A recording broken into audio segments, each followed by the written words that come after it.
Hey there! Welcome back to our channel. Today we are going to take our Scratch Cat to the next level by allowing the user to control its jumping motion. Let's get started. First off, let's open Scratch and create a new project. Excellent! Now let's dive into the coding part. Now, let's add the controls. We'll use the up arrow key to make the Scratch Cat jump up. So grab a when up arrow key pressed block from the events category.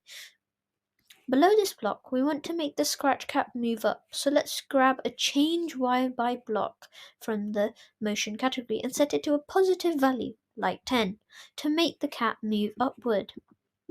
Fantastic! Now let's add the control to bring the cat back down. Duplicate the when up arrow key pressed block, change it to when down arrow key pressed, and then change Y by value to a negative number, like -10, to bring the cat back down. Perfect. Now when the user presses the up arrow key, the Scratch Cat will jump up, and when they press the down arrow key, the cat will come back down. And there you have it, folks. In just a few simple steps, we've made our Scratch Cat interactive, allowing the user to control its jumping motion. Feel free to experiment with different control keys and values to customize your experience. Thanks for tuning in. Don't forget to like, share, and subscribe for more interactive tutorials and exciting projects. Keep coding, keep creating, and until next time, happy jumping.